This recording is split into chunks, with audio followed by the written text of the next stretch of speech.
बंदी छोड़ सतगुरु रामपाल जी परमेश्वर जी की जय हो।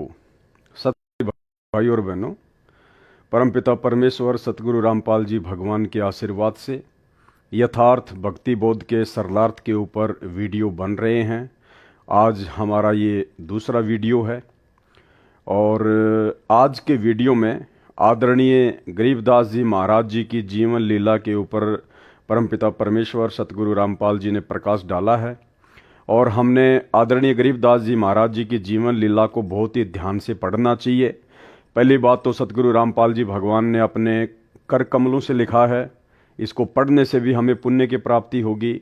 और दूसरा, किसी भी महापुरुष की जो कि कबीर पंथ से संबंधित है उसकी जीवनी पढ़ने से वैसे भी हम पुण्य के भागी बनते हैं। और ये जीवनी पढ़ना इसलिए भी ज़रूरी है क्योंकि तीनों समय की जो आरतियां हैं उनमें ज़्यादातर वाणियां आदरणीय गरीबदास जी महाराज जी की ही हैं। तो वीडियो शुरू करने से पहले परम पूज्य सतगुरु रामपाल जी परमेश्वर जी से आशीर्वाद प्राप्त करते हैं, उनका जयकारा लगाते हैं। बंदी छोड़ सतगुरु रामपाल जी परमेश्वर जी की जय हो। परमपिता परमात्मा, सारी सृष्टि के रचनहार, कुल मालिक, असंख्य ब्रह्मांडों के स्वामी, जगत गुरु, तीनों लोकों में प्रवेश करके सबका धारण पोषण करने वाले राजाधिराज, आत्माधार, नाथों के नाथ, देवों के देव महादेव, सर्वेश्वर महेश्वर, मृत्युंजय, अजरो अमर, आदि अनादि, सनातनी प्रभु, जगत पिता जगदीश्वर, श्री श्री 1008 की उपाधि के वास्तविक अधिकारी, अकाल मूरत सौद स्वरूपी राम वासुदेव, सर्वगतम ब्रह्म, परम पूज्य, प्रथम पूज्य, परम संत, परम पुरुष, परम धनी, परम दयालु, सत्य कबीर, हक्का कबीर, अल्लाहु अकबर, बाखबर, अल्लाह ताला, जगत के तारणहार, जगत के मुक्तिदाता, जगत के जगन्नाथ, हारे के सहारे, हिंदुओं के राम, मुसलमानों के अल्लाह, सिखों के वाहिगुरु, ईसाइयों के मसीह, दया के सागर दयानिधि, करुणा के सागर करुणानिधि, स्वयंभू परिभू, संकट मोचन, कष्ट हरण, मंगल करण, दुख भंजन, अविगत कबीर, निर्विकार निर्विषम परमात्मा, अलय अलेख सतगुरु, आदि अनादि सतगुरु, असली मर्यादा पुरुषोत्तम, असली राम, असली कृष्ण, असली घनश्याम, असली मुरारी, राजाओं के राजा, महाराजाओं के महाराजा, शहंशाहों के शहंशाह, सम्राटों के सम्राट, भगवानों के भगवान, अल्लाहों के अल्लाह, प्रभुओं के प्रभु, मसीहाओं के मसीह, सच्चे वाहिगुरु, बाबाओं के बाबा, पीरों के पीर, सेठों के सेठ, जगत सेठ, सावड़सा सेठ, सर्वगुण संपन्न, अनंत कोटि कलाओं के स्वामी, अनंत कोटि ब्रह्मांडों के नायक, योगियों में महायोगी, ध्यानियों में महाध्यानी, सिद्धों में परम सिद्ध, ज्ञानियों में तत्वज्ञानी, ब्रह्म ज्ञानी, महाज्ञानी, परम ज्ञानी, सर्वश्रेष्ठ ज्ञानी, युवा कबीर, समरथ कबीर, असमवात, अमित ओझा, सच्चे रहनुमा, करीम अल्लाह, सुभान अल्लाह, दुनिया के अंतिम पैगंबर, 8 सितंबर 1951 से गांव धनाना, जिला सोनीपत, हरियाणा, भारतवर्ष की पावन भूमि पे प्रकट रियल कल की भगवान श्री नारायण साकार हरि, रियल बाबा साहेब, संत श्रोमणी सतगुरु रामपाल जी परमेश्वर जी के चरण कमल में साध संगति से जुड़े हुए हम सभी सत्सेवक भाई बहनों का अनंत कोटि दंडवत प्रणाम। तो भूमिका में सतगुरु रामपाल जी परमेश्वर जी ने 2 शब्द के अंतर्गत आदरणीय गरीबदास जी महाराज जी की जीवन लीला शुरू की है, जो कि 8 पेज की है। तो परमेश्वर हमें क्या समझा रहे हैं? भक्ति बोध की वाणी का सरलार्थ करने से पूर्व कुछ आवश्यक जानकारी करते हैं। भक्ति बोध में अधिक वाणी संत गरीबदास जी महाराज जी की हैं। संत गरीबदास जी का जन्म गांव छुडानी, जिला झज्जर, हरियाणा प्रांत में सन 1717 विक्रमी संवंत सन 1774 में हुआ। गांव छुडानी में गरीबदास जी महाराज जी का नानका है। ये गांव करोथा, जिला रोहतक, हरियाणा के रहने वाले धनखड़ गोत्र के थे। इनके पिता श्री बलराम जी का विवाह गांव छुडानी में श्री शिवलाल सिहाग की बेटी रानी देवी से हुआ था। श्री शिवलाल जी का कोई पुत्र नहीं था, इसलिए श्री बलराम जी को घर जमाई रख लिया था। गांव छुडानी में रहते 12 वर्ष हो गए थे तब संत गरीबदास जी महाराज जी का जन्म छुडानी गांव में हुआ था। अब यहां परमेश्वर जी ने आदरणीय गरीबदास जी महाराज जी के रूप में एक भगत की, तो परमेश्वर जी यहां पे जन्म शब्द का यूज कर रहे हैं क्योंकि हमारी चरम दृष्टि को धोखा देते हुए और काल को धोखा देते हुए परमात्मा इस 21 ब्रह्मांड में सतगुरु रूप धारण करके अपना ज्ञान प्रचार करते हैं। जबकि वास्तविकता ये है कि आदरणीय गरीबदास जी महाराज स्वयं ही कबीर परमात्मा थे और इसका जीता जागता उदाहरण प्रमाण आपको परम पूज्य सतगुरु रामपाल जी परमेश्वर जी के मुख कमल से एक छोटा सा 2 मिनट का सत्संग सुनाते हैं, जिसमें परमेश्वर जी ने जिक्र किया कि जब आदरणीय गरीबदास जी महाराज मात्र 3 दिन के थे, मात्र 3 दिन के शिशु रूप में, उस समय उन्होंने अर्जुन और सर्जुन को सार नाम दिया था। तो भाई और बहनों, यदि ये एक भगत होते, आम जन होते, तो 3 दिन की उम्र में कैसे अर्जुन और सर्जुन को, जो कि उन्होंने 650 साल पहले जब ये कबीर दास नाम से काशी में प्रकट हुए थे, तो उन्होंने वचन दिया था अर्जुन और सर्जुन को कि आज से 200-250 वर्ष के बाद में मैं गांव छुड़ानी में आऊँगा, उस समय तुम्हें सारनाम देकर तुम्हारा उद्धार करूँगा। तो जैसे ही आदरणीय गरीबदास जी महाराज लीलामय रूप में गांव छुड़ानी में प्रकट हुए, उन्होंने सौपन के माध्यम से अर्जुन और सर्जुन को बता दिया था कि गांव छुड़ानी में मैं आ चुका हूँ। और मात्र 3 दिन की उम्र में परमेश्वर ने शिशु रूप में अर्जुन और सर्जुन को सार नाम दिया। आप स्वयं सुनिए सतगुरु रामपाल जी परमेश्वर जी के मुख कमल से। और ये सारी बातें भाई और बहनों आपको इसलिए बताई जा रही हैं क्योंकि आगे जब हम यथार्थ भक्ति बोध के सरलार्थ को पढ़ेंगे तो हमने आदरणीय गरीबदास जी महाराज जी को परमेश्वर जी के रूप में ही लेकर चलना पड़ेगा। तभी हमें सतगुरु रामपाल जी परमेश्वर जी का वर्तमान वाला लीलामय जीवन समझ में आएगा। आपका गुरु कित है महाराज कि आपके घर में, मेरे घर में अवकाल जो बच्चा पैदा हुआ है 3 दिन का हो रहा है, परसों जो पैदा हुआ, और गुरु आखा ओ गुरु से हमारा ने बोला जी आप यहां पौड़ी में बैठो, मैं लड़के ने यहीं ले आऊंगा, आप तो चला भी नहीं जा सकता, हाथ जोड़ के न बोलो जोलम हो जाएगा, एक सजाते ही परेशान राड़ा ना लाइयो गलत जाएंगे कत आम चालेंगे। तो बोला जी चालन जोगे तो कोई ना, चाहे मर जा राम है जाएंगे उसके बारे में आगे उड़ा माथा टेकेंगे। एक 2 या नो पकड़े, 2 या वो पकड़ा, उन लत ले गए बेचारे नो किता किता पाटक दे नो टूटे टूटे से गोडे जाके उस जहां माता रानी नाम था महाराज जी की माता जी का, जहां माता रानी और बच्चा महाराज बंदी छोड़ लेटे हुए थे उस कमरे में जाके और छोड़ दिए। इन्हें बोले तुम बाहर जाओ, और बाकी बाहर नो कान ला के सुने के बात हो रही है। महाराज रानी सुआदी नींद पे और वो नो देखे नो खिड़कियां में देखें के बतलाव से बंदी छोड़ 3-7 दिन के बच्चे नो बोले अर्जुन सर्जन, और वो लंबे पड़े मुंदे रोए ने बोला जचगी था रहे गुरु के प्रति विक्षेप नहीं आ कर, अगर जी बस भोग लिया हमने जितना भोगना था, बंदी छोड़ पापी जीव से बख्श दो। ने बोला आज के बाद प्रण कर लो, कभी भी गुरु के प्रति विक्षेप नहीं लाना, गुरु मानस कर जानते हुए नरकइये अंध, महादुखी संसार में आग यम के फल। ने बोला बैठे हो, महाराज की शक्ति तो वो एकदम नो बैठे हो। ने बोला नाम लो, उपदेश दिया, और भजन करो, भजन किया और जाओ मुक्त हो जाओगे।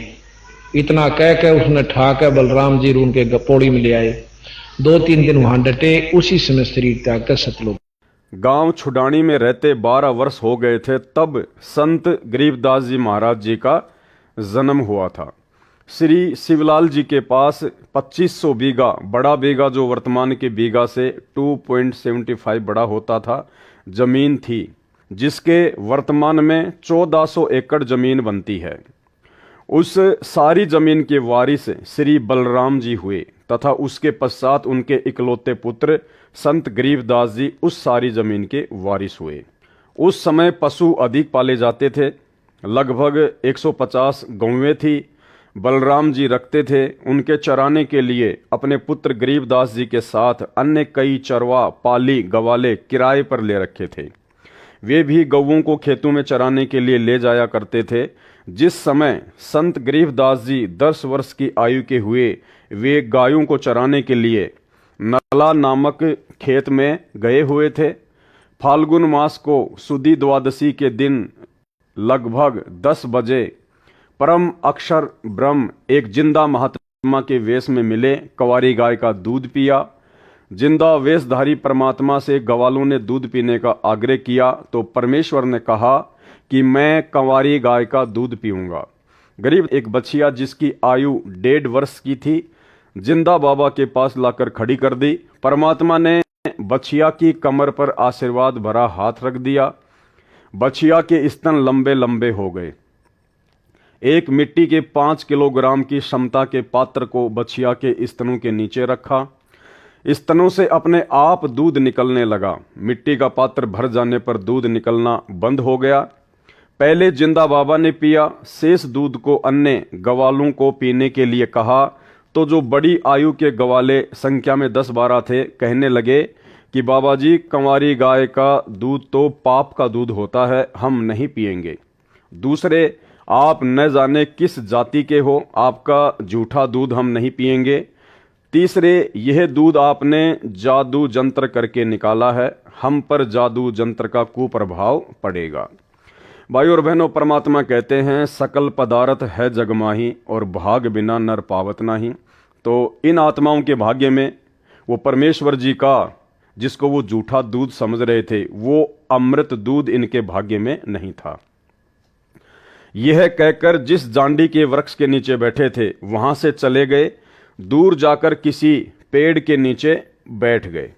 तब बालक गरीबदास जी ने कहा कि हे बाबा जी, आपका झूठा दूध तो अमृत है, मुझे दीजिए। कुछ दूध बालक गरीबदास जी ने पिया।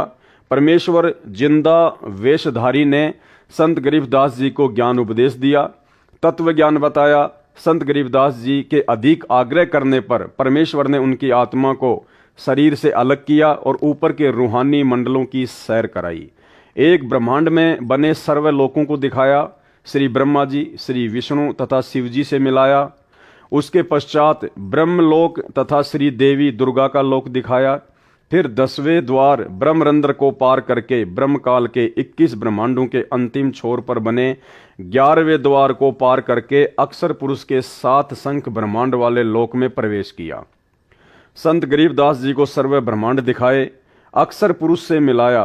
पहले उसके 2 हाथ थे, परंतु परमेश्वर के निकट जाते ही अक्षर पुरुष ने 10,000 हाथों का विस्तार कर लिया, जैसे मोर पक्षी अपने पंख को फैला लेता है। अक्षर पुरुष को जब संकट का अंदेशा होता है तब ऐसा करता है, अपनी शक्ति का प्रदर्शन करता है। क्या कह रहे हैं परमात्मा? जब 7 संख्य ब्रह्मांडों के स्वामी अक्षर पुरुष को भी संकट का अंदेशा होता है, जब उसको भय लगता है, तब ऐसा करता है, अपनी शक्ति का प्रदर्शन करता है। यानी 21 ब्रह्मांड का स्वामी है काल ज्योति निरंजन और 7 संख्य ब्रह्मांड का स्वामी है अक्षर पुरुष। यानी अक्षर पुरुष के 7 संख्य ब्रह्मांडों के आगे, उसकी शक्ति के आगे ये काल ज्योति निरंजन तो कुछ भी नहीं है। और उसके 10,000 हाथ हैं, जबकि काल के मात्र 1,000 हाथ हैं और अक्षर पुरुष के 10,000 हाथ हैं। और परमेश्वर कह रहे हैं जब अक्षर पुरुष को भी किसी संकट का अंदेशा होता है तो वो अपनी शक्ति का प्रदर्शन करता है। तो भाई और बहनों, इससे एक बात साफ होती है जो परमेश्वर बताते हैं कि कबीर परमेश्वर सतगुरु रामपाल जी के अलावा इस सृष्टि में कोई भी व्यक्ति, कोई भी प्राणी निर्भय नहीं है। सबको भय व्याप्त है, क्योंकि सब जीव हैं, सब आत्मा हैं। तप करके, भक्ति करके सबने बड़े बड़े जो है वो पद प्राप्त अवश्य कर रखे हैं, लेकिन है सब के सब जीव श्रेणी में। केवल एक ही शक्ति है पूरी सृष्टि में जो निर्विकार है, निर्भय है।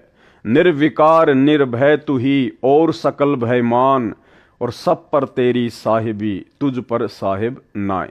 केवल सतगुरु रामपाल जी परमेश्वर जी, अर्थात वर्तमान में रियल कबीर सतगुरु रामपाल जी के अलावा कोई भी निर्भय नहीं है। अक्षर पुरुष को जब संकट का अंदेशा होता है तब ऐसा करता है, अपनी शक्ति का प्रदर्शन करता है, क्योंकि अक्षर पुरुष अधिक से अधिक 10,000 हाथ ही दिखा सकता है। इसके 10,000 हाथ हैं। क्षर पुरुष यानी काल के 1,000 हाथ हैं, जो गीता अध्याय 10 व 11 में अपना 1,000 हाथों वाला विराट रूप दिखाया। गीता अध्याय 11 श्लोक 46 में अर्जुन ने कहा कि हे सहस्त्र बाहु, अर्थात 1,000 भुजाओं वाले, अपने चतुर्भुज रूप में आइए, संत गरीबदास जी को अक्षर पुरुष के सात संग ब्रह्मांडों के भेद बता व आंखों दिखाकर परमेश्वर जिंदा बाबा 12वें द्वार के सामने ले गया, जो अक्षर पुरुष के लोक की सीमा पर बना है, जहां से भंवर गुफा में प्रवेश किया जाता है। जिंदा वेशधारी परमेश्वर कबीर जी ने संत गरीबदास जी को बताया कि जो 10वां द्वार ब्रह्मरंध्र है वह मैंने सतनाम के जाप से खोला था, जो 11वां द्वार है वह मैंने तत् तथा सत जो सांकेतिक मंत्र है उससे खोला था। अन्य किसी भी मंत्र से उन द्वारों पर लगे ताले नहीं खुलते। अब यह 12वां द्वार है, यह मैं सत शब्द अर्थात सार नाम से खोलूंगा। इसके अतिरिक्त किसी नाम के जाप से यह नहीं खुल सकता।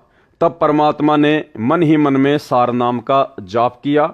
ये केवल परमेश्वर जी ने मात्र आप और हमें बताने के लिए कि सतलोक में प्रवेश करने के लिए सार नाम की कमाई अति आवश्यक है, और सार नाम की कमाई से ही 12वां द्वार खुल सकता है, जहां से हम सतलोक में प्रवेश करते हैं। और किसी भी नकली नाम से, नकली मंत्र से 12वां द्वार, 10वां द्वार या 11वां द्वार नहीं खुलता है।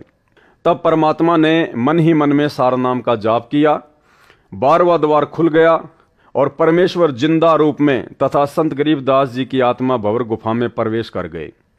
फिर सतलोक में प्रवेश करके उस श्वेत गुम्बज के सामने खड़े हो गए, जिसके मध्य में सिंहासन, उर्दू में तख्त कहते हैं, उसके ऊपर तेजो में श्वेत नर रूप में परम अक्षर ब्रह्म जी विराजमान थे, जिनके एक रोम अर्थात शरीर के बाल से इतना प्रकाश निकल रहा था जो करोड़ सूर्यों तथा इतने ही चांदों से मिले जुले प्रकाश से भी अधिक था। इससे अंदाजा लग जाता है कि उस परम अक्षर ब्रह्म सत्य पुरुष जी के संपूर्ण शरीर की कितनी रोशनी होगी। सतलोक स्वयं भी हीरे की तरह प्रकाशमान है। उस प्रकाश को जो परमेश्वर जी के पवित्र शरीर से तथा उसके अमर लोक से निकल रहा है, केवल आत्मा की आंखों से अर्थात दिव्य दृष्टि से ही देखा जा सकता है, चरम दृष्टि से नहीं देखा जा सकता। फिर जिंदा बाबा अपने साथ बालक गरीबदास जी को लेकर उस सिंहासन के निकट गए तथा वहां रखे चवर को उठाकर तख्त पर बैठे परमात्मा के ऊपर डुराने चलाने लगे। बालक गरीबदास जी ने विचार किया कि यह है परमात्मा और यह बाबा तो परमात्मा का नौकर है, सेवक है, जो मुझे अपने साथ नीचे से ऊपर लेके आया है। उसी समय तेजो में शरीर वाला प्रभु सिंहासन त्याग कर खड़ा हो गया, जिसको गरीबदास जी परमात्मा समझ रहे थे, जो सिंहासन पर बैठा हुआ था तेजोमय रूप में, वो सिंहासन से खड़ा हो गया और जिंदा बाबा के हाथ से चवर ले लिया और जिंदा बाबा को सिंहासन पर बैठने का संकेत किया। जिंदा वेशधारी प्रभु असंख्य ब्रह्मांडों के मालिक के रूप में सिंहासन पर बैठ गए। पहले वाला प्रभु जिंदा बाबा पर चवर करने लगा। संत गरीबदास जी विचार कर ही रहे थे कि इनमें परमेश्वर कौन है। इतने में तेजों में शरीर वाला प्रभु जिंदा बाबा वाले शरीर में समा गए, दोनों मिलकर एक हो गए। भाइयों और बहनों, ये जो भ्रमणा है गुरु और परमात्मा को अलग अलग मानने की, ये आदरणीय गरीबदास जी महाराज जी की इस जीवनी से आप और हमारे दिलो दिमाग से हट जानी चाहिए, मिट जानी चाहिए। परमेश्वर का काम परमेश्वर ही कर सकते हैं। परमात्मा का काम सतलोक से आके कोई आम प्राणी, कोई आम जीव नहीं कर सकता। परमात्मा कहते हैं जिसका काम उसी को साजे और करे तो मूर्ख बाजे। आज से पहले परमेश्वर ने हमें जितने भी उदाहरण दिए हैं, चाहे वो आदरणीय धर्मदास जी का जीवन हो, गरीबदास जी का हो, मलुकदास जी का हो, दादू जी का हो, नानक जी का हो, सबकी जीवन लीला में एक घटना बिल्कुल कॉमन रही है। क्या? वो कबीर परमात्मा स्वयं ही सतलोक से एक जिंदा महात्मा का रूप बनाकर, एक संत का रूप बनाकर या सतगुरु का रूप धारण करके नीचे आकर ज्ञान देता है, अच्छी आत्माओं को मिलता है। आदरणीय धर्मदास जी को भी परमात्मा ने यही कहा कि भाई मैं तो परमात्मा का भेजा हुआ नौकर हूं, मैं तो परमात्मा का भेजा हुआ दास हूं, आप लोगों को समझाने के लिए आया हूं। ये नहीं कहा कि मैं खुद ही कबीर परमात्मा हूं, मैं खुद ही सत्य पुरुष हूं। यही लीला आदरणीय गरीबदास जी महाराज जी के साथ हुई, जिंदा महात्मा के रूप में आदरणीय गरीबदास जी महाराज जी को मिले। यही लीला उन्होंने दादू जी के साथ में की और नानक जी को भी बेई नदी पर जिंदा महात्मा के रूप में ही मिले और परमेश्वर का दास बताया, परमेश्वर का प्रतिनिधि बताया, नौकर बताया।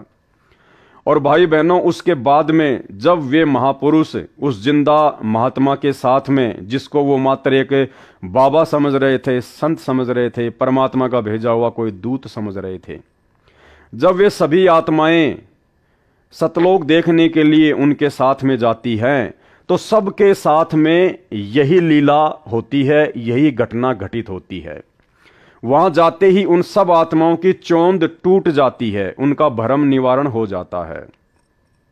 जब वे नीचे से ऊपर जाते हैं जिंदा बाबा के साथ में, और जब वे सतलोक में प्रवेश करते हैं, सिंहासन के पास जाते हैं, तो पहले से ही उनको परमेश्वर अपने किसी अन्य रूप में सिंहासन पर तेजोमय रूप में, नूरी रूप में बैठे हुए मिलते हैं। और जब वो आत्मा उनको देखती है, उनके नूर को, क्योंकि सतलोक में जाते ही ऑटोमेटिक हमारे को परमेश्वर जी के आशीर्वाद से दिव्य दृष्टि प्राप्त हो जाती है। हम इस चरम दृष्टि से उस परमेश्वर को नहीं देख सकते, इसलिए सतलोक में जाते ही परमात्मा हमें दिव्य दृष्टि दे देते हैं। तो गरीबदास जी ने देखा कि भगवान तो ये है, परमात्मा तो ये है जो सिंहासन पर बैठा हुआ है, और इनके शरीर में इतना तेज, 1 करोड़ सूरज और 1 करोड़ चांदों की रोशनी यदि इनके एक बाल से तुलना की जाए तो परमेश्वर के बाल की चमक, नूर, आभा उन 1 करोड़ सूर्य और 1 करोड़ चंद्रमाओं के प्रकाश से भी ज्यादा है, और शीतल, मन को आनंद देने वाली। तो उन सभी भक्तों ने यह सोचा, सभी आत्माओं ने यही सोचा कि परमात्मा तो ये है, और ये जो जिंदा बाबा है ना, जो मेरे साथ आया है, जो मुझे अपने साथ में लेकर आया है, ये तो इसका कोई नौकर है यहाँ का। और फिर वो देखते हैं कि नीचे से जो जिंदा बाबा मुझे लेकर आया है, वो एक चवर उठाता है और पहले से सिंहासन पर बैठे हुए नूरी शरीर वाले परमात्मा के ऊपर चवर करने लगता है। तो उन आत्माओं को दृढ़ विश्वास हो जाता है कि भाई वास्तव में परमात्मा तो यही है जो सिंहासन पर बैठा हुआ है, और जो नीचे से मुझे लेके आया है ये तो इनका नौकर है, इनका सेवक है जिंदा बाबा तो। लेकिन कुछ ही समय बाद में वो क्या देखते हैं कि सिंहासन पर जो बैठा हुआ था नूरी शरीर वाला परमात्मा, वो खड़ा होता है और जिंदा बाबा के हाथ से चवर ले लेता है और जिंदा बाबा से प्रार्थना करता है, हाथ जोड़कर उनको संकेत करता है कि आप सिंहासन पर बैठिए। और वो जिंदा बाबा सिंहासन पर बैठ जाता है, असंख्य ब्रह्मांडों के स्वामी के तख्त पर, सिंहासन पर, गद्दी पर। और वो तेजोमय नूरी शरीर वाला परमात्मा जिंदा बाबा के ऊपर चवर करने लगता है। उसके बाद वो आत्मा भ्रम में पड़ जाती है जो नीचे से जाती है कि भाई परमात्मा पहले वाला था या परमात्मा ये है।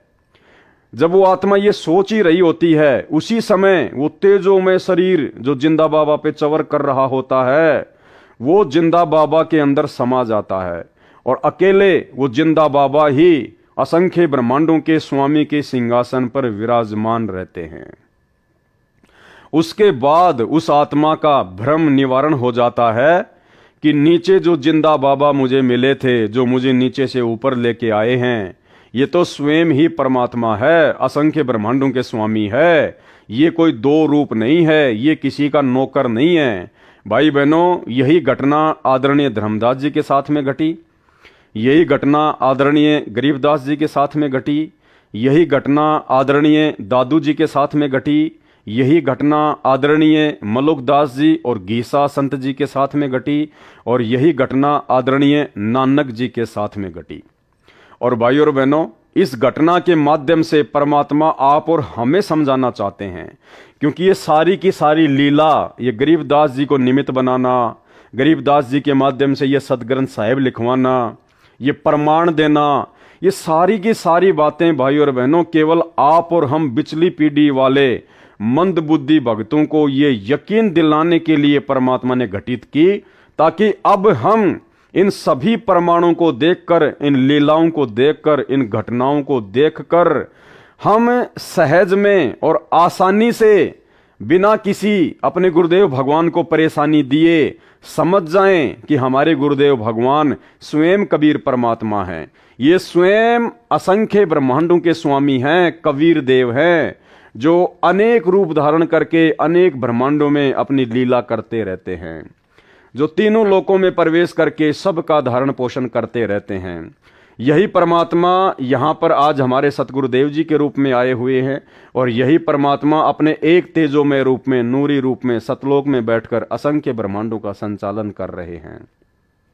हमारी ये चौंध तोड़ने के लिए परमात्मा इस प्रकार की लीलाएं करते हैं, ताकि हमें, जब हम इस बिचली पीढ़ी में मोक्ष के प्राइम टाइम में पहुंच जाएं, तो उस समय हम आसानी से अपने गुरुदेव भगवान को, जो कि संत रूप में आए हुए हैं, सतगुरु रूप में आए हुए हैं, साहिब से सतगुरु भय, सतगुरु से भय संत, और धर धर वेख विशाल अंग, ये खेल आदि और अंत, हम केवल इन्हीं को अपना परमात्मा मान लें और अन्य में परमात्मा देखना बंद कर दें। इस कागज की फोटो को, जो कि कबीर जी की मानी जाती है, इस काल्पनिक कागज की फोटो को हम परमात्मा मानकर पूजना बंद कर दें और पूरा प्रेम, पूरी लगन, पूरा समर्पण, पूरा भाव, पूरी श्रद्धा केवल अपने गुरुदेव भगवान के प्रति ही समर्पित कर दें और इसी जन्म में अपना आत्म कल्याण करवा लें। केवल इसलिए परमेश्वर ने ये इतने सारे हमारे को उदाहरण दिए हैं। जिंदा बाबा के शरीर का तेज उतना ही हो गया जितना तेजों में पूर्व में सिंहासन पर बैठे सत्य पुरुष जी का था। कुछ ही क्षणों में परमेश्वर बोले, हे गरीबदास, मैं असंख्य ब्रह्मांडों का स्वामी हूँ। मैंने ही सर्व ब्रह्मांडों की रचना की है। सर्व आत्माओं को वचन से मैंने ही रचा है। 5 तत्व तथा सर्व पदार्थ भी मैंने ही रचे हैं। क्षर पुरुष अर्थात ब्रह्म तथा अक्षर पुरुष व उनके लोकों को मैंने ही उत्पन्न किया है। इनको इनके तप के बदले में सर्व ब्रह्मांडों का राज्य मैंने ही प्रदान किया है। मैं 120 वर्ष तक पृथ्वी पर कबीर नाम से जुलाहे की भूमिका करके आया हूँ। भारत देश के काशी नगर बनारस में नीरू नीमा नाम के पति पत्नी थे। वे मुसलमान जुलाहा थे। वे निसंतान थे। ज्येष्ठ सुधी पूर्णमासी की सुबह ब्रह्म मुहूर्त में लहर तारा नामक सरोवर में काशी के बाहर जंगल में मैं नवजात शिशु का रूप धारण करके कमल के फूल पर लेटा था। मैं अपने इसी स्थान से गति करके गया था। नीरू जुलाहा तथा उसकी पत्नी प्रतिदिन उसी तालाब पर स्नानार्थ जाया करते थे, नहाने के लिए जाया करते थे। उस दिन मुझे बालक रूप में प्राप्त करके अत्यंत खुश हुए, मुझे अपने घर ले गए। मैंने 25 दिन तक कुछ भी आहार नहीं किया था। तब शिवजी एक साधु के वेश में उनके घर गए। वह सब मेरी प्रेरणा से ही थी। शिव से मैंने कहा था कि मैं कंवारी गाय का दूध पीता हूँ। तब नीरू एक बछिया लाया। शिव को मैंने शक्ति प्रदान की। उन्होंने बछिया की कमर पर अपना आशीर्वाद भरा हाथ रखा। कंवारी गाय ने दूध दिया। तब मैंने दूध पिया था। मैं प्रत्येक युग में ऐसी ही लीला करता हूँ। मैं प्रत्येक युग में ऐसी ही लीला करता हूं। अब भाइयों और बहनों, मन में कोई शंका नहीं होनी चाहिए। ये बात सुनकर जो यहाँ लिखी हुई है, परमेश्वर कह रहे हैं कि मैं प्रत्येक युग में ऐसी ही लीला करता हूं। जब मैं शिशु रूप में प्रकट होता हूं तो मैं कंवारी बछिया का ही दूध पीता हूं। एक निसंतान दंपत्ति मुझे घर लेकर आ जाती है, मेरा पालन पोषण करती है। तो आपके मन में ये शंका नहीं होनी चाहिए कि भाई पवन दास तो सतगुरु रामपाल जी परमेश्वर जी को परमात्मा बताता है, अल्लाह बताता है, स्वयं कबीर बताता है, तो सतगुरु रामपाल जी की परवरिश तो कंवारी बच्चियों से नहीं हुई। भाइयों और बहनों, यहाँ समझना ये है कि ऐसी लीला केवल परमात्मा प्रत्येक युग में एक बार ही करते हैं। जैसे सतयुग में परमात्मा ना जाने कितनी बार आए, कितनी बार सतलोक गए, लेकिन पूरे सतयुग में केवल परमेश्वर ने शिशु वाली जो लीला थी, कंवारी गाय से जो दूध पीने वाली लीला थी, वो केवल एक बार ही की। उसके बाद में द्वापर में परमेश्वर आए मुनिंदर ऋषि के रूप में। उसके बाद में जब त्रेता युग में परमात्मा फिर आए मुनिंदर ऋषि के रूप में, तो परमेश्वर ने केवल एक बार ही वो लीला की थी कुंवारी गाय से दूध पीने की। बाकी ना जाने कितनी बार परमात्मा आए, कितनी बार सतलोक गए, कभी जिंदा महात्मा के रूप में, कभी किसी संत के रूप में। फिर परमात्मा द्वापर युग में करुणामय ऋषि के नाम से आए और पूरे द्वापर युग में परमात्मा ने केवल एक लीला, पूरा जीवन उन्होंने वैसा ही निभाया जैसा परमेश्वर पहले निभाते आ रहे हैं। एक निसंतान दंपत्ति उनको उठाकर ले आती है और कंवारी गाय के दूध से फिर परमात्मा की परवरिश होती है। उसके बाद जब कलयुग स्टार्ट हुआ, जब कलयुग का प्रथम चरण शुरू हुआ, तो सन 1398 में फिर परमात्मा ने वही लीला की। एक पूरा जीवन 120 वर्ष तक परमेश्वर ने उसी प्रकार से जिया और शिशु रूप में परमात्मा प्रकट हुए। नीरू और नीमा उनको तालाब से उठाकर ले आए और उसके बाद में कंवारी गाय के दूध से ही परमात्मा की परवरिश हुई। तो ये शंका नहीं होनी चाहिए कि फिर आज सतगुरु रामपाल जी परमेश्वर जी ने कुंवारी गाय का दूध क्यों नहीं पिया। भाई और बहनों, ये केवल प्रत्येक युग में परमात्मा एक एक बार ही ऐसी लीला करता है और इस कलयुग में परमात्मा 650 साल पहले वो लीला कर चुके हैं। उसके बाद तो परमात्मा आदरणीय गरीबदास जी महाराज जी के रूप में आए। तो क्या गरीबदास जी के रूप में जब परमात्मा आए तो क्या उन्होंने किसी कंवारी गाय का दूध पिया था? नहीं पिया। ये परमेश्वर समर्थ है, ये कुछ भी कर सकता है। ये बिना खाए बिना पिए स्वयं भी रह सकता है, पूरी सृष्टि को भी रख सकता है। तो ऐसी लीला परमेश्वर केवल प्रत्येक युग में एक बार ही करते हैं। और वो क्यों करते हैं? क्योंकि वेदों में परमात्मा ने अपनी महिमा लिखी है, अपनी पहचान बताई है, ताकि आसानी से साधक परमेश्वर को पहचान लें कि हाँ, भगवान ऐसी ही लीला किया करता है। जब भगवान धरती पर शिशु रूप में प्रकट होता है तो परमात्मा कुंवारी गाय से ही अपनी परवरिश करवाता है, उसी का दूध पीता है। और ये जो लीला है जो वेदों में लिखी हुई है, ये कबीर परमात्मा के अलावा अन्य जितने भी अवतार हैं, कोई भी महापुरुष है, किसी के जीवन में आपको देखने को नहीं मिलेगी। इसलिए ऐसी लीला केवल परमात्मा प्रत्येक युग में इसलिए करता है क्योंकि वेदों में उस परमेश्वर की ऐसी लीला को पढ़कर और यथार्थ में उनके जीवन से ऐसा देखकर, ऐसे उदाहरण प्राप्त करके हम आसानी से पहचान कर लें कि हाँ, कबीर जी ही सच्चे परमात्मा हैं, सच्चे परमेश्वर हैं। इसके अलावा परमात्मा ना जाने कब कितने रूप में आ जाते हैं, कैसी कैसी लीला करते हैं। जब चाहे जहां वो प्रकट हो जाते हैं, उनकी गति को कोई नहीं जान सकता। इसलिए वर्तमान में कोई भी भाई बहन अपने परम पूज्य परमेश्वर सतगुरु रामपाल जी के प्रति मन में शंका ना करे कि भाई सतगुरु रामपाल जी परमेश्वर जी ने कब कुंवारी गाय का दूध पिया था। ये परमेश्वर हैं। जिस प्रकार जैसी लीला आदरणीय गरीबदास जी महाराज जी ने की, सेम टू सेम लीला सतगुरु रामपाल जी परमेश्वर जी ने की है। आगे आपको गरीबदास जी महाराज जी की जीवनी से और अच्छे से समझाया जाएगा। इसलिए दास बार बार कह रहा है कि आदरणीय गरीबदास जी महाराज जी के जीवन को समझना हम भक्तों के लिए बहुत ज्यादा आवश्यक है, क्योंकि गरीबदास जी महाराज जी की जीवन लीला को समझे बिना हम सतगुरु रामपाल जी परमेश्वर जी की जीवन लीला को नहीं समझ पाएंगे। जब मैं शिशु रूप में प्रकट होता हूं तब कंवारी गायों से मेरी परवरिश की लीला हुआ करती है। हे गरीबदास, चारों वेद मेरी महिमा का गुणगान करते हैं। वेद मेरा भेद है, मैं ना वेदन के माही, जौन वेद से मैं मिलूं वह वेद जानते नाही। ऋग्वेद मंडल 9 सूक्त 1 मंत्र 9 में लिखा है कि जब परमेश्वर शिशु रूप में पृथ्वी पर प्रकट होते हैं तो उनकी परवरिश की लीला कंवारी गायों द्वारा होती है। मैं सतयुग में सत सुकृत नाम से प्रकट हुआ था, त्रेता युग में मुनिंदर नाम से तथा द्वापर में करुणामय नाम से, और संवत 1455 ज्येष्ठ सुधी पूर्णमासी को मैं कलयुग में कबीर नाम से प्रकट हुआ, वह प्रसिद्ध हुआ था। ये सब प्रसंग सुनदास जी ने कहा कि परवरदिगार यह ज्ञान मत रहेगा। तब परमेश्वर जी ने बालक गरीबदास जी को आशीर्वाद दिया और कहा कि मैंने तेरा ज्ञान दिया है, अध्यात्म ज्ञान तेरे अंतःकरण में। अब आप असंख्य युगों के पहले से लेकर वर्तमान तथा भविष्य का ज्ञान भी याद रखोगे। दूसरी ओर शाम के 3 बजे के आसपास वालों को याद आया गरीबदास नहीं है, लाओ उठाकर। तब एक पाली गया, उसने दूर से आवाज, गरीबदास आजा।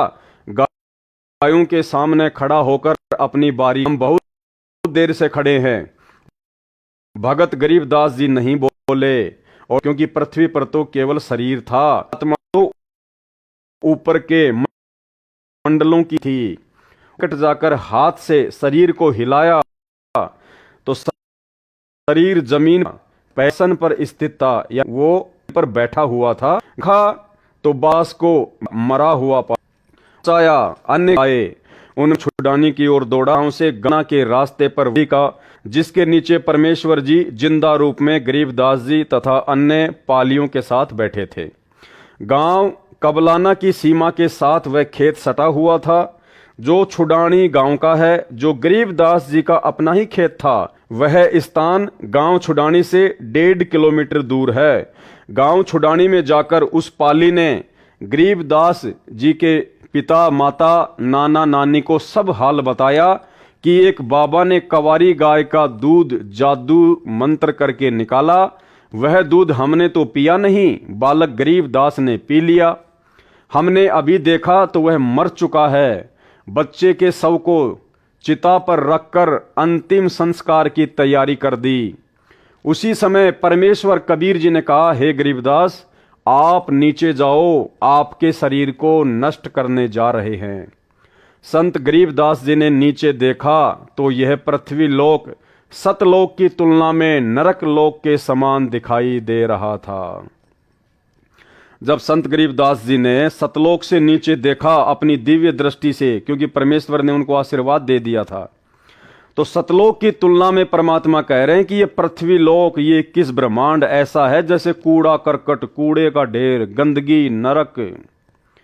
भाइयों और बहनों, जिस प्रकार एक सूअर होता है और सूअर सारा दिन गंदगी में नाक रगड़ता रहता है, टट्टी पेशाब में नाक रगड़ता रहता है, गटर में लौटता रहता है, यानी सबसे ज्यादा जो घृणित वस्तुएं होती हैं उनका सेवन सूअर करता है। अब यदि उस सूअर की आत्मा को एक दिन के लिए और किसी राष्ट्रपति या प्रधानमंत्री की आत्मा में डाल दिया जाए और 24 घंटे फिर वो सूअर की आत्मा राष्ट्रपति और प्रधानमंत्री के रूप में 7 स्टार होटल में सोएगा, खाएगा, एरोप्लेन में घूमेगा, 56 प्रकार के पकवान उसके सामने खड़े रहेंगे, लोग उसके सामने हाथ जोड़कर खड़े रहेंगे, जी हुजूर, जी हुजूर। तो भाइयों और बहनों, 24 घंटे समाप्त होने के बाद अब उस सूअर की आत्मा को कहा जाए कि भाई अब आपका समय समाप्त हो गया, आप वापस सूअर के शरीर में जाइए। तो क्या वो आत्मा जो प्रधानमंत्री के शरीर में विराजमान है, जो सर्व सुख भोग रही है, सर्व आनंद भोग रही है, क्या उस आत्मा की आसानी से इच्छा बनेगी वापस सूअर के शरीर में जाने की? क्योंकि जब वो प्रधानमंत्री के शरीर से और सूअर वाली स्थिति को देखेगा, उस जगह को देखेगा, गटर को देखेगा, टट्टी पेशाब को देखेगा, गंदगी को देखेगा, तो उसकी इच्छा नहीं बनेगी कि मैं इस शरीर से निकलकर सूअर के शरीर में चला जाऊं। तो भाइयों और बहनों, ठीक इसी प्रकार सतलोक की तुलना में ये पृथ्वी लोक परमेश्वर ने ऐसा बताया जैसे नरक, नरक यानी सबसे गंदा स्थान। संत गरीबदास जी ने नीचे को देखा तो यह पृथ्वी लोक सत्य लोक की तुलना में नरक लोक के समान दिखाई दे रहा था। संत गरीबदास जी ने कहा, हे प्रभु, मुझे नीचे मत भेजो, यहीं पर रख लो। तब सत्य पुरुष कबीर जी ने कहा कि आप पहले भक्ति करोगे, जो साधना मैं तुम्हें बताऊंगा, उस भक्ति की कमाई शक्ति से फिर यहां स्थायी स्थान प्राप्त करोगे। सामने देख, वह तेरा महल है जो खाली पड़ा है। अर्थात भाइयों और बहनों, आदरणीय गरीबदास जी महाराज जी को निमित्त बनाकर परमेश्वर कबीर जी अर्थात सतगुरु रामपाल जी परमेश्वर आप और हम आत्माओं को चेताना चाहते हैं, जागृत करना चाहते हैं। हम सोई हुई आत्माओं को जगाना चाहते हैं कि तुम कहां नरक में पड़े हो, इस झोपड़ी में पड़े हो, गरीबदास जी को निमित्त बनाकर परमेश्वर हमें क्या कह रहे हैं कि सामने देख, तेरा महल, घर नहीं, महल, महल यानी जिसमें सारे ऐसो आराम के साधन हो, जिसमें किसी चीज की कोई कमी ना हो, उसको कहते हैं महल। सामने देख, वह तेरा महल है जो खाली पड़ा है। और सतलोक में हमारे जो महल हैं भाई और बहनों, वो कोई मिट्टी, ईंट और पत्थर के बने नहीं हैं। हीरे, मोती, लाल, पन्ने, बहुमूल्य जवाहरात, उनसे बने हुए हैं। और परमेश्वर ने एक सत्संग में बताया कि सतलोक में जो आपके महल हैं, जो खाली पड़े हैं वर्तमान में, उनका व्यास, उनका क्षेत्रफल, उनकी लंबाई चौड़ाई कितनी है? जितनी ये पृथ्वी है। ये पृथ्वी देख लो कितनी बड़ी है, जिसके ऊपर सातों समुंदर, लगभग 300 के आसपास बड़े बड़े देश हैं। जितनी बड़ी ये पूरी पृथ्वी है, इससे भी बड़े बड़े सतलोक में आप और हमारे महल हैं। क्योंकि वहां पर हमारा जो शरीर होता है वो 16 सूर्य जितना तेजोमय होता है, तो लंबाई चौड़ाई भी उसी आकार में होगी हमारी। इसलिए परमात्मा कह रहे हैं कि सतलोक में आपके मकान खाली पड़े हुए हैं। और यहां हम लोग कोई छोटा मोटा, कोई 50 गज में, कोई 100 गज में कोई टूटा फूटा मकान बना लेते हैं, तो फूला नहीं समाते कि पता नहीं मैंने क्या प्राप्त कर लिया। सामने देख, वह तेरा महल है जो खाली पड़ा है। सर्व खाद्य पदार्थ भरे पड़े हैं। नीचे पृथ्वी पर वर्षा होगी तो अन्न होगा, कितनी मेहनत करनी पड़ती है। यहां जैसे पदार्थ पृथ्वी पर हैं ही नहीं। आप नीचे जाओ, प्रथम मंत्र मैंने तुझे दे दिया है, फिर सत्य नाम भी तुझे प्रदान करने आऊंगा। यह सतनाम 2 अक्षर का होता है, एक ओम अक्षर, दूसरा तत्, ये सांकेतिक है। फिर कुछ समय उपरांत तुझे सार नाम दूंगा। इन सर्व नामों प्रथम, दूसरा तथा तीसरा की साधना करके ही तू यहां आ सकेगा। अर्थात हम भगत भाई बहन इन तीनों मंत्रों की साधना मर्यादा में आजीवन रहकर ही सतलोक जा सकते हैं। मैं हरदम भगत के साथ रहता हूं। परमात्मा क्या कह रहे हैं कि मैं हरदम भगत के साथ रहता हूं। यानी भाई और बहनों, यदि हम मर्यादा में हैं और अपने गुरु को परमात्मा मान चुके हैं, परमेश्वर मान चुके हैं, और गुरु को परमात्मा मानने का सबसे पहला जो मापदंड है वो यही है कि अपने गुरु जी के अलावा आपने किसी और में परमात्मा को देखना बंद करना होगा। आपने अपने गुरु भगवान के अलावा किसी और को दंडवत करना बंद करना होगा। अपने गुरुदेव भगवान के प्रकट दिवस के अलावा आपने किसी और का कबीर प्रकट दिवस मनाना बंद करना होगा। ये पहला मापदंड है अपने गुरु को परमात्मा मानने का। और जब हम अपने गुरु को परमात्मा मान लेंगे, उसके बाद क्या कह रहे हैं परमात्मा? मैं हरदम भगत के साथ रहता हूं, तू चिंता मत करना, अब आप शीघ्र जाइए। इतना कहकर परम अक्षर पुरुष जी ने संत गरीबदास जी के जीव को शरीर में प्रवेश कर दिया। कुल परिवार के लोग चिता में अग्नि लगाने ही वाले थे। उसी समय बच्चे के शरीर में हलचल हुई। शव को रस्से से बांधकर ले जाते हैं, वह रस्सा भी अपने आप टूट गया। संत गरीबदास जी उठकर बैठ गए, चिता से नीचे उतरकर खड़े हो गए। उपस्थित गांव के व परिवार के व्यक्तियों की खुशी का ठिकाना नहीं रहा। बालक गरीबदास ऊपर को आंखें करके परमात्मा को देख रहा था, तथा जो अमृत ज्ञान परमेश्वर जी ने उनके अंतःकरण में डाला था, वह अमृतवाणी दोहों व चौपाइयों तथा शब्दों के रूप में बोलने लगा। गांव वालों को उस अमृतवाणी का ज्ञान नहीं था, इसलिए उन्होंने सोचा कि बच्चे को बाबा ने फटकार मार दी, जिस कारण से बड़बड़ा रहा है, कुछ का कुछ बोल रहा है। परंतु परमात्मा का सौ शुक्र मना रहे थे कि लड़की का लड़का जीवित हो गया। पागल है तो भी लड़की रानी देवी अपना दिल रोक कर खुश रहेगी। यह समझकर महापुरुष गरीबदास जी को पागल गांव की भाषा में बावलिया कहने लगे। भाई, अगर गरीबदास जी अगर एक भगत होते तो भगत के लिए कभी भी महापुरुष शब्द का प्रयोग नहीं किया जाता है। महापुरुष तो केवल पूरी सृष्टि में एक ही है, कबीर परमात्मा सतगुरु रामपाल जी। 3 वर्ष के पश्चात एक गोपाल दास संत दादू दास जी के पंथ से दीक्षित था। वह संतों की वाणी को समझता था, उसके महत्व को जानता था। वह वैश्य जाति से था, यानी वो बनिया था। संत वेशभूषा में रहता था। बनिए के घर जन्म होने के कारण कुछ पढ़ा लिखा भी था। घर त्याग कर संन्यास ले रखा था। अधिकतर भ्रमण करता रहता था, गांव-गांव में जाकर प्रचार करता था। कुछ शिष्य भी बना रखे थे। उसका एक बैरागी गांव छुड़ानी का भी शिष्य था, वह उसके घर रुका हुआ था।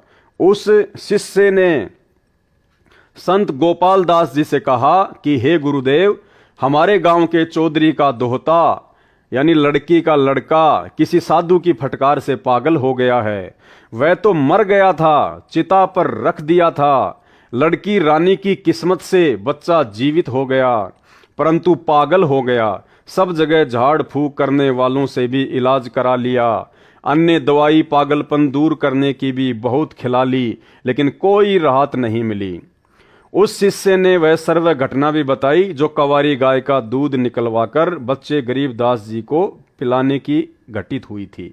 फिर उसने कहा कि कहते हैं संत की विद्या को संत ही काट सकता है, कुछ कृपा करो गुरुदेव। संत गोपाल दास जी ने कहा कि बुलाओ उस लड़के को। शिष्य ने चौधरी शिवलाल जी से कहा कि मेरे घर पर एक बाबा जी आया है, मैंने उसको आपके दोते गरीबदास जी के बारे में बताया है। बाबा जी ने कहा है कि एक बार बुलाओ, ठीक हो जाएगा, एक बार दिखा लो। अब तो गांव में ही बाबा जी आया है, बहुत पहुंचा हुआ संत है, जगत का पेखना पेख्या, धनी का नाम ना लेखा। जो पहुंचे हुए संत थे, जो महापुरुष थे आदरणीय गरीबदास जी महाराज जी, उनको तो कहने लगे बावलिया। और दादू पंथ से दीक्षित एक बनिया, एक भगत संत गोपाल दास जी को पहुंचा हुआ महात्मा कह रहे हैं। शिवलाल जी के साथ गांव के अन्य कई व्यक्ति भी बाबा के पास गए, साथ में बच्चे गरीबदास जी को भी ले गए।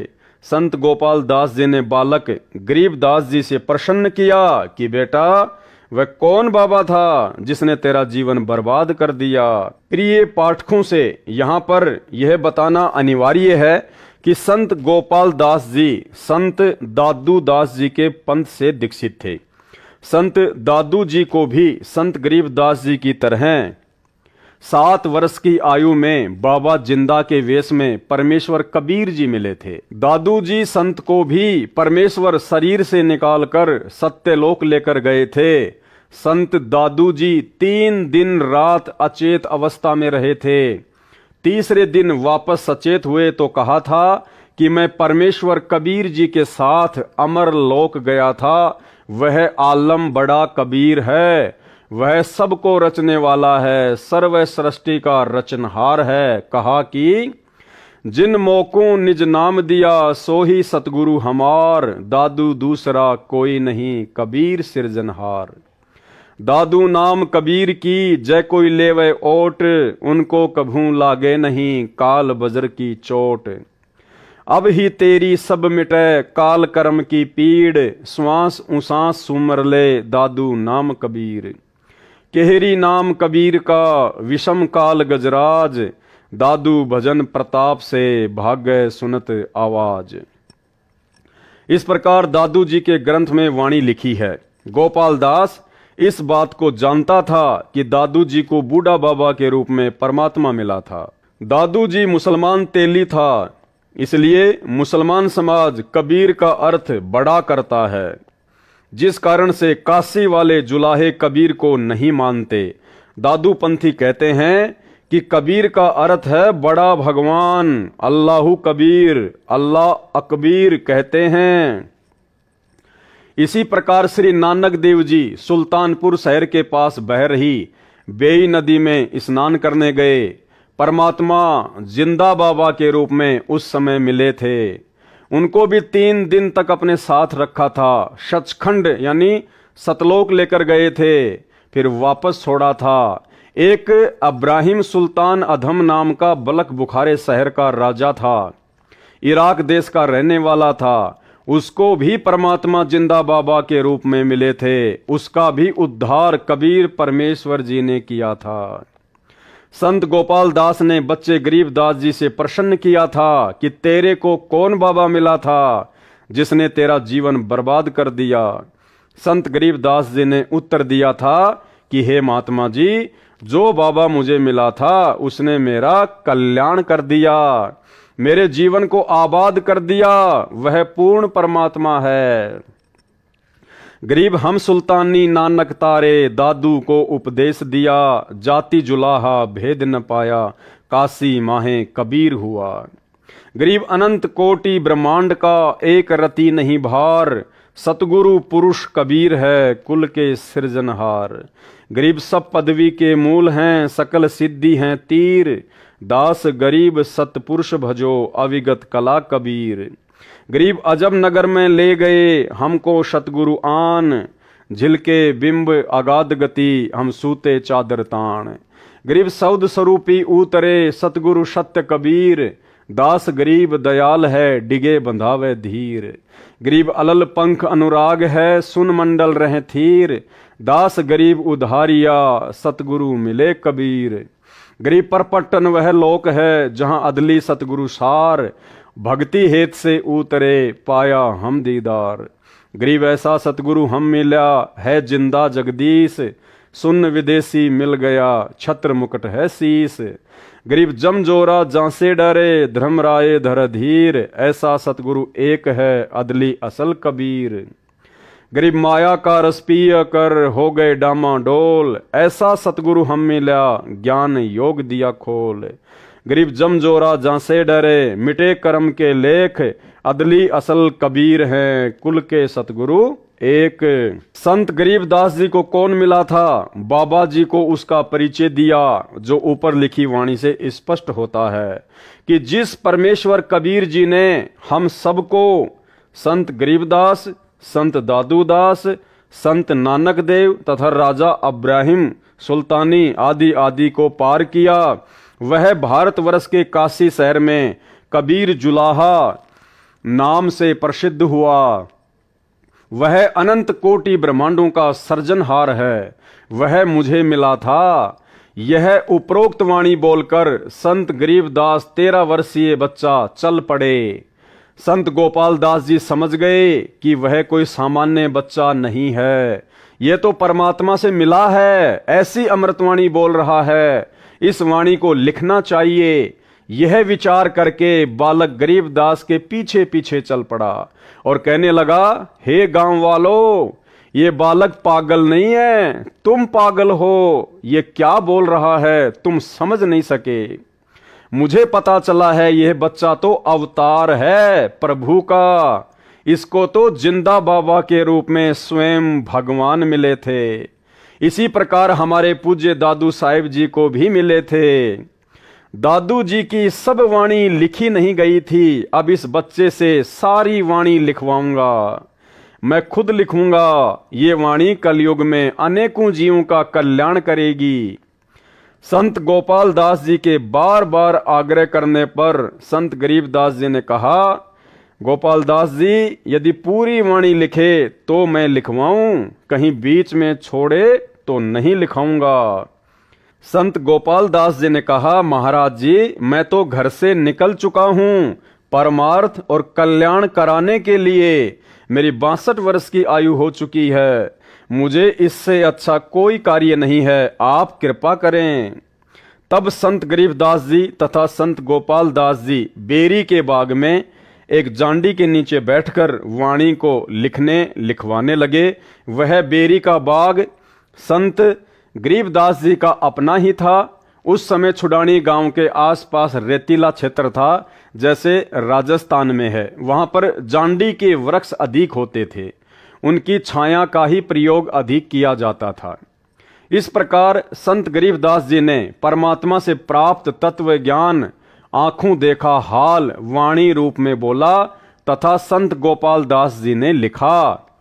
लगभग 6 महीनों तक यह कार्य किया, यानी आदरणीय सदग्रंथ साहिब को लिखने में लगभग 6 महीने का समय लगा संत गोपाल दास जी को। फिर जब जब किसी से वार्ता होती तो संत गरीबदास जी वाणी बोला करते थे, तो अन्य व्यक्ति भी लिख लिया करते थे, जिसको एक ग्रंथ रूप में हाथ से लिखा गया था। संत गरीबदास जी के समय से ही उस ग्रंथ का पाठ करना प्रारंभ हो गया था। उसको कुछ वर्षों पूर्व टाइप कराया गया था। उसी अमृतवाणी सागर अमृत से कुछ वाणी निकालकर भक्ति बोध पुस्तक में लिखी हैं।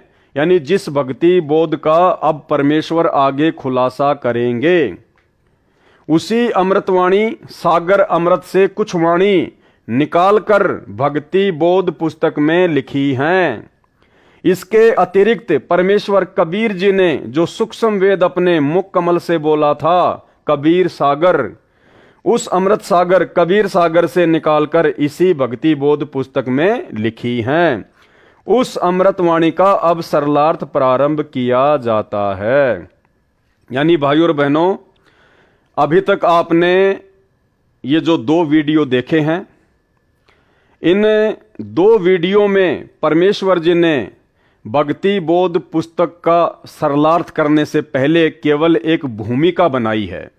यानी जिन जिन महापुरुषों का और जिन जिन महापुरुषों की वाणियों का भक्ति बोध में विशेष महत्व है, विशेष रोल है, हमें पहले उनके बारे में जानना अति आवश्यक था, ताकि हम भक्ति बोध के सरलार्थ को आसानी से समझ सकें, पढ़ सकें।